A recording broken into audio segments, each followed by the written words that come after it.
할렐루야, 사랑하는 우리들 교회 청년 여러분, 반갑습니다. 최성준 목사입니다.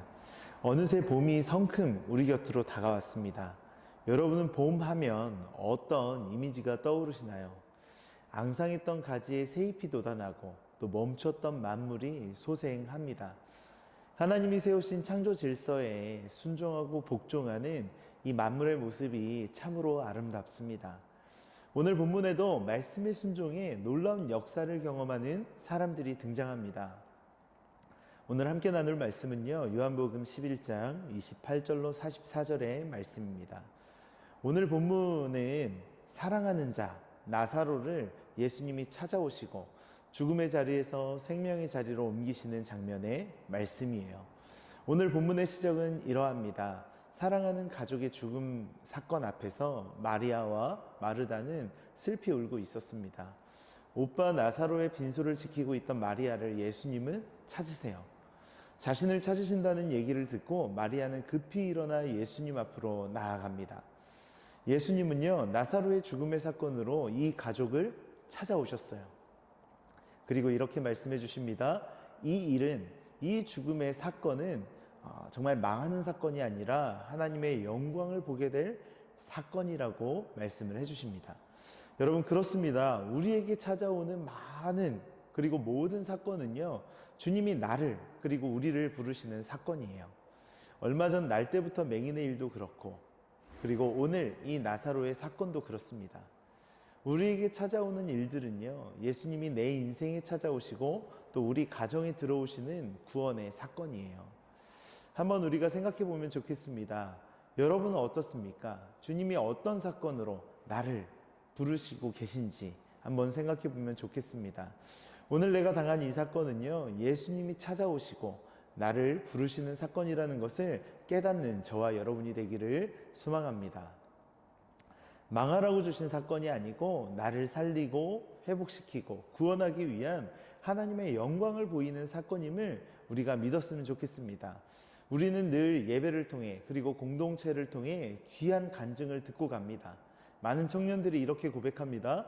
참 두렵고 괴롭고 또 어려운 상황과 환경, 사건들, 이런 일련의 고난들이 높아진 내 마음과 교만한 생각들을 낮추시고 예수님 앞으로 또 말씀 앞으로 나올 수 있게 했다고 고백합니다. 그래서 이 고난이, 이 사건이 정말 내게 있어야 할 일이었다고, 사건이었다고 고백을 합니다. 목사님께서 늘 이렇게 말씀을 해주셔요. 육이 무너져야 영이 세워진다고 말씀을 해주십니다. 자존적인 교만이 있는 우리에게는요, 이렇게 낮아지고 거절당하는 일이 마땅히 있어야 할 일이라는 것이 정말 인정이 됩니다. 예수님은 이렇게 사건으로 우리를 부르시고 또 찾아오시죠. 여러분이 지금 당한 사건이요, 예수님을 깊이 만나고 경험하는 사건, 하나님의 영광을 보는 사건, 구원의 사건이 될 줄 믿으시기를 바랍니다. 나사로의 무덤 그 입구에 서신 예수님이요, 마르다와 마리아를 향해 한 번 더 이렇게 말씀을 하세요. 돌을 옮겨 놓으라 라고 명령을 하십니다. 참 상식적으로는 말이 되지 않아요. 왜 이제 와서? 너무 늦었는데, 늦어도 한참 늦었는데 이게 무슨 의미가 있나 생각을 합니다.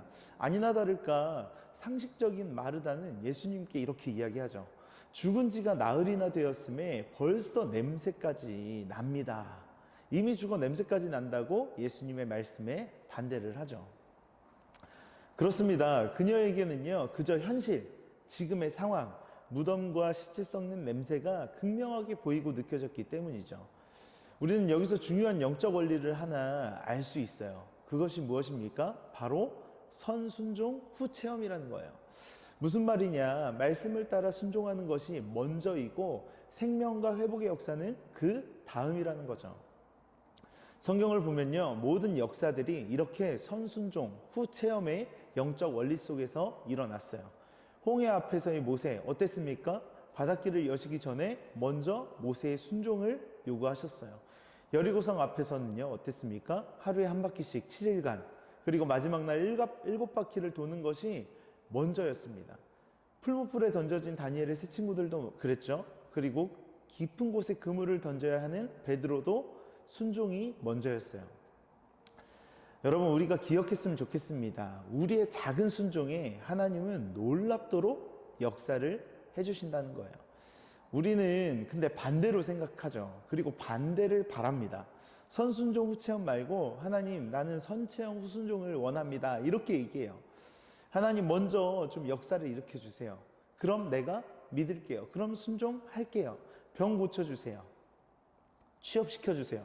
합격시켜주세요. 교제, 결혼 시켜주세요.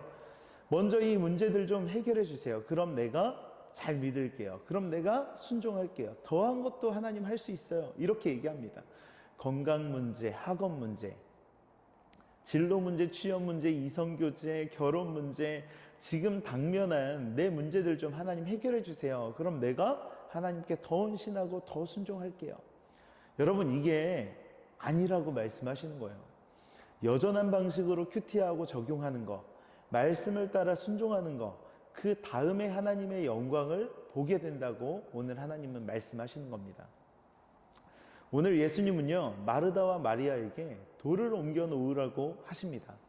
이 예수님의 명령에 마르다는 자신이 가진 고정관념, 자신이 가진 상식, 편견 이런 것들을 뛰어넘어 일단 그 말씀에 순종하기로 뭐래요? 결단을 합니다. 바로 이것이 하나님이, 예수님이 보길 원하시는 우리의 믿음이라는 겁니다. 주의 말씀을 의지해서 무덤에 돌을 옮겨 놓는 마르다, 이 믿음을 보신 주님이요, 죽음의 자리에 있던 나사로를 생명의 자리로 옮겨주십니다. 말씀대로 믿고 살고 누린다는 것이 결코 쉽지 않은 일이지만 나의 이 적용이 나를 살리고 우리 가정을 살리는 것을 여러분들 믿으시길 바랍니다. 말씀을 듣고 적용하는 그 한 사람, 바로 내가 되어야 된다고, 그런 우리가 되어야 된다고 오늘 성경은, 오늘 주님은 이렇게 말씀하십니다. 한번 생각해 보면 좋을 것 같아요. 여러분은 말씀을 믿고 또 옮겨 놓아야 할 무덤의 돌은 무엇입니까? 우리가 들어야 할, 우리가 정말 하나님 앞에 올려야 할 이 작은 순종, 또 적용은 무엇입니까? 여러분, 큐티의 꽃은 뭐예요? 적용이고 순종입니다. 순종의 놀라운 비밀이 하나님의 역사하심이 있음을 여러분이 정말 알기를 바랍니다. 크고 작은 사건 앞에서 널브러져 있거나 분주한 삶을 살고 있는 청년들이 많아요. 이제는 정말 주의 발 앞에 엎드려 먼저 말씀 보고 기도하는 저와 우리 청년들이 다 되기를 소망합니다. 주의 말씀을 의지해 우리 앞에 놓인 돌을 옮겨 놓는 오늘 이 하루가 되기를, 그리고 이 한 주가 되기를 주님의 이름으로 축원합니다.